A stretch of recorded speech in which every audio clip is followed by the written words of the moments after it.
Alguma vez passou pela cabeça que essa nossa necessidade de compartilhar tudo, de ser transparente, pode ser, na verdade, uma nova forma de controle? Pois é, vamos mergulhar fundo nessa ideia do panóptico digital que vem do filósofo Byung-Chul Han para entender como essa nossa sociedade superconectada pode estar nos vigiando de um jeito que a gente nem percebe. Parece coisa de filme de ficção científica, né? Mas não é. Essa é a realidade da chamada Internet das Coisas. E a gente começa por aqui porque essa ideia, que soa tão conveniente, tão inofensiva, é na verdade a porta de entrada para um sistema de vigilância bem mais profundo. Um sistema onde os objetos ao nosso redor não só nos servem, mas também nos observam. Então, vamos lá. Vamos explorar essa visão tão sedutora de um futuro todo conectado, o tal mundo de coisas inteligente. A promessa que nos fazem é de um mundo com eficiência total. Cidades inteligentes, casas que se gerenciam sozinhas, óculos que nos dão informações e até antecipam o que a gente precisa. A própria percepção humana acaba se transformando, sabe? Focada quase que só em produtividade, como se fôssemos uma máquina de busca ambulante. E aqui está o ponto-chave. No mundo onde tudo, absolutamente tudo pode ser verificado, a confiança meio que perde o sentido, para que confiar se dá para controlar. E é assim que a sociedade vai trocando confiança por controle, tudo isso em nome da transparência. Para a gente entender de verdade o que está acontecendo agora, a gente precisa dar um passinho para trás. Vamos ver como esse conceito de panóptico evoluiu com o tempo. A ideia original era simples e ao mesmo tempo poderosíssima. Uma torre no centro que observa todas as celas, mas os prisioneiros nunca sabem quando estão sendo olhados.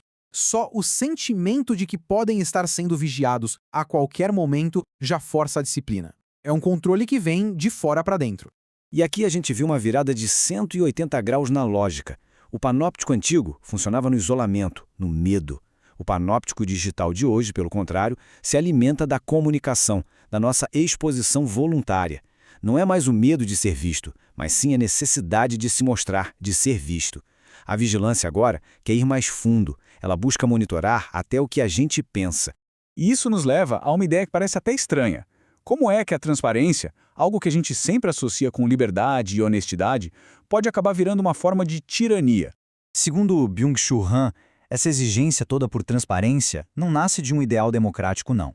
Ela vem de uma lógica de mercado que alguns chamam de neoliberal. Nessa lógica, mais informação é igual a mais produtividade. Qualquer coisa que tenha um pouco de mistério, que seja diferente, é vista como um obstáculo para a comunicação e, claro, para o crescimento econômico. E a consequência disso tudo? É uma pressão gigantesca para o conformismo. Quando tudo está visível, quando tudo é medido, sair da linha fica muito mais difícil. A lógica da transparência acaba buscando um consenso geral, sabe? Vai aparando as arestas, eliminando as diferenças, até que uma conformidade geral seja atingida. Tá, mas como esse novo poder funciona na prática, então? Não é pela força, não. É por algo muito mais sutil. Essa citação do Han resume tudo. O poder de hoje não proíbe, não reprime, ele seduz. É o que ele chama de poder smart, um poder inteligente.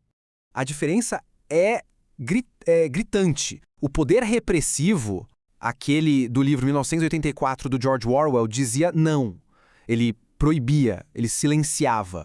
Já o poder smart de hoje diz sim, por favor, compartilhe mais. Ele nos seduz a participar, a comunicar o que a gente quer e o que a gente sente.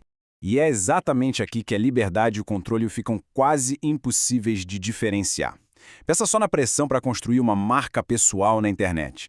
Parece um ato de liberdade, de autoexpressão, mas no fundo a gente está otimizando a nossa vida para o mercado.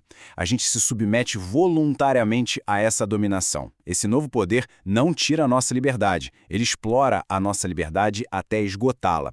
A grande crise de hoje é que a própria liberdade virou um instrumento de controle. E para fechar essa história, tem uma reviravolta irônica que envolve um dos maiores ícones da tecnologia que a gente conhece.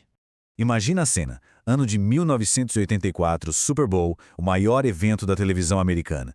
E aí surgiu um anúncio lendário, mostrando a Apple como uma grande libertadora, quebrando a tela do estado de vigilância do Orwell e prometendo um futuro totalmente diferente.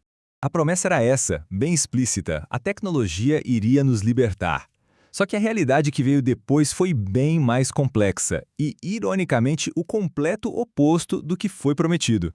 E aqui vem a grande ironia da história. A própria agência de vigilância do governo americano, em documentos que vazaram, usou a linguagem de Orwell para descrever o ecossistema que a própria Apple ajudou a criar. A suposta libertação acabou dando origem a uma forma de controle ainda mais eficiente.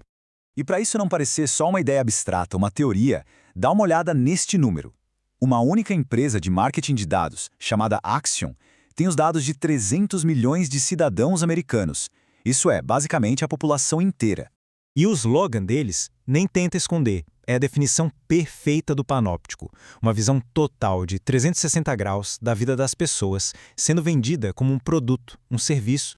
E a gente termina com essa pergunta no ar. Se a liberdade e o controle se tornam a mesma coisa, como é que se resiste? O grande desafio do panóptico digital não é lutar contra uma força que vem de fora, mas sim reconhecer como o controle age através da nossa própria liberdade. A resistência se torna quase impossível quando o sistema não proíbe, mas seduz, e quando a própria sensação de ser livre é o que nos mantém presos.